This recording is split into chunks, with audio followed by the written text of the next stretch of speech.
નમસ્કાર, world media ન્યૂઝમાં આપનું સ્વાગત છે। હું છું સભી શેખ। જોઈએ આજના નવા સમાચારો। અંકલેશ્વરના પાનોલી રેલવે સ્ટેશન પર મોબાઈલ લૂંટના પ્રયાસમાં યુવકના મોતના ચકચારી કેસનો આખરે ભેદ ઉકેલાયો છે। વડોદરા રેલવે એલસીબી અને એસઓજીની ટીમે ગણતરીના દિવસોમાં જ 2 આરોપીઓને ઝડપી પાડ્યા છે। સીસીટીવી અને હ્યુમન ઇન્ટેલિજન્સના આધારે પોલીસે આરોપીઓ સુધી પહોંચવામાં સફળતા મેળવી છે। પાનોલી રેલવે સ્ટેશન પર મોબાઈલ લૂંટનો પ્રયાસ યુવક માટે જીવલેણ સાબિત થયો હતો। 4 ઓગસ્ટે અશોકકુમાર જયસિંહ ગરાસિયા રાજસ્થાનથી સુરત જઈ રહ્યા હતા। ટ્રેન પાનોલી સ્ટેશન નજીકથી પસાર થઈ રહી હતી। તે સમયે તેઓ દરવાજા પાસે બેસીને મોબાઈલનો ઉપયોગ કરી રહ્યા હતા। ત્યારે 2 શખ્સોએ અશોકકુમારનો મોબાઈલ ઝૂંટવવાનો પ્રયાસ કર્યો હતો। મોબાઈલ બચાવવાના પ્રયાસ દરમિયાન અશોકકુમાર ટ્રેનમાંથી નીચે પટકાયા હતા અને ટ્રેનની અડફેટે આવતા તેમનું મોત થયું હતું। ઘટના બાદ રેલવે પોલીસે તપાસનો ધમધમાટ શરૂ કર્યો હતો। એલસીબી અને એસઓજીની ટીમે પાનોલી રેલવે સ્ટેશન સહિત આસપાસના વિસ્તારોના સીસીટીવી ફૂટેજ ખંગાળ્યા હતા। સાથે જ રેલવે સ્ટેશનના ફેરિયાઓ તેમજ ભરૂચ અને સુરતમાં કામ કરતા લોકો પાસેથી આરોપીઓ અંગે માહિતી એકત્ર કરવામાં આવી હતી। તપાસ દરમિયાન પોલીસને સફળતા મળી અને ઈશ્વર ઉર્ફે જહાંગીર ઉર્ફે સુનિલ નામના 26 વર્ષીય આરોપીને ઝડપી પાડ્યો હતો। આરોપી પાસેથી અલગ અલગ કંપનીના 2 મોબાઈલ ફોન મળી આવ્યા હતા। પૂછપરછમાં આરોપીઓએ પાનોલીનો ગુનો કબૂલવાની સાથે અન્ય 6 મોબાઈલ ચોરીના ગુનામાં સંડોવણી પણ કબૂલાત કરી હતી। આ સમગ્ર કેસમાં રાકેશ રામદાસ વસાવા નામના અન્ય આરોપીની પણ પોલીસે ધરપકડ કરી છે। હાલ બંને આરોપીઓ સામે કાયદેસરની કાર્યવાહી કરી રેલવે પોલીસે વધુ તપાસ હાથ ધરી છે। ગઈ તારીખ 4 ઓગસ્ટના રોજ ભરૂચ રેલવે પોલીસ સ્ટેશનની હદ વિસ્તારમાં આવતો પાનોલી રેલવે સ્ટેશન ત્યાંથી જયપુર બાંદ્રા ટ્રેન પસાર થઈ રહી હતી। તે ટ્રેનમાં દરવાજા પર બેસીને એક ઈસમ મુસાફરી કરી રહ્યા હતા જેનું નામ અશોક ગુર્જર હતું।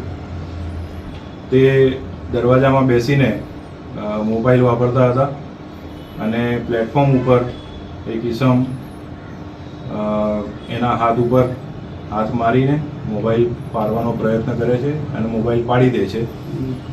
જે અરસામાં જે અશોક ગુર્જર છે એ ટ્રેનમાંથી દરવાજામાં બેસેલા હતા તે ત્યાંથી ટ્રેનમાંથી પડી જાય છે પ્લેટફોર્મ ઉપર અને ટ્રેનની નીચે આવીને કપાઈ જવાથી એનું મૃત્યુ થાય છે।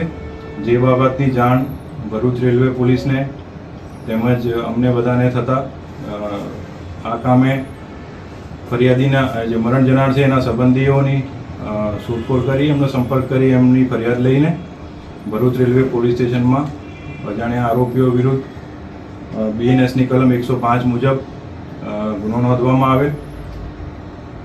સદર ગુનો જે છે એ 10 વર્ષથી આજીવન કેદ સુધીની સજાની જોગવાઈવાળી કલમો એમના લગાવવામાં આવી છે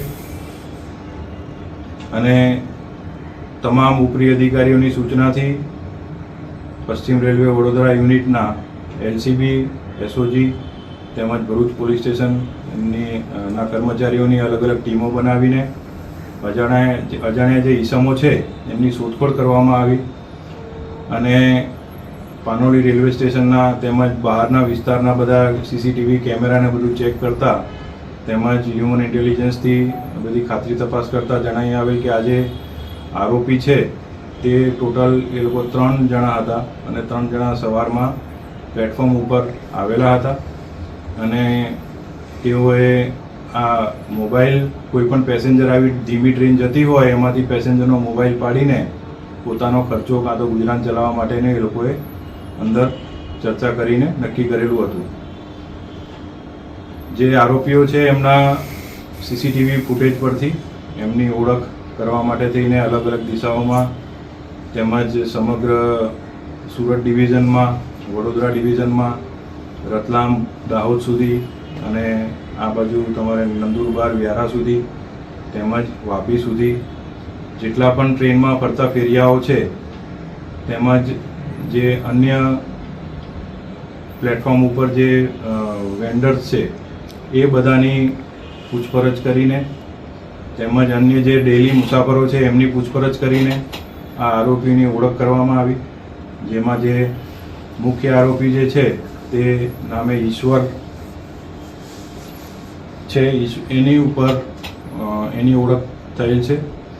જે ઈશ્વર જે આરોપી છે મૂળ દોંડાઈચાનો વતની છે, મહારાષ્ટ્રનો, અને વર્ષોથી એ અહીંયા સુરત, ભરૂચ, વડોદરા રેલવેની હદ વિસ્તારમાં રેલવેના વિસ્તારમાં એનું કાર્યક્ષેત્ર છે અને એમાં છૂટક ફેરી કરી મજૂરી કરી એનું ગુજરાન ચલાવે છે અને રખડતો ભટકતો ઈસમ છે.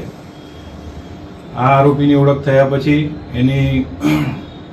એનું ગુનાહિત ભૂતકાળ બાબતે તપાસ કરવામાં આવી છે, જેમાં એની ઉપર કુલ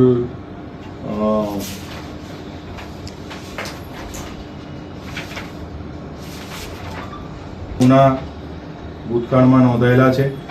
ભૂતકાળમાં એ સુરત શહેર પોલીસ સ્ટેશન સુરત શહેરમાં પણ એના ઉપર પાસા પણ કરવામાં આવેલી હતી.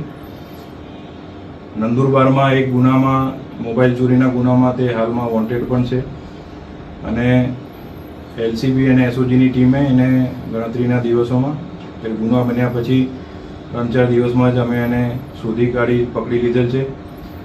એ ચલથાણ રેલવે સ્ટેશન પર આવવાના હતો એવી બાતમી મળતા ત્યાંથી ક્રાઇમ બ્રાન્ચ અને એસઓજીની ટીમે એને પકડી લીધેલ છે અને તેની ડીપમાં પૂછપરછ કરતા તેણે બીજા અન્ય 6 જેટલા મોબાઈલ આ રીતે ચોર્યા હોય તેની પણ કબૂલાત કરી છે, જે બાબતની અલગથી તપાસ કરવામાં આવી રહી છે.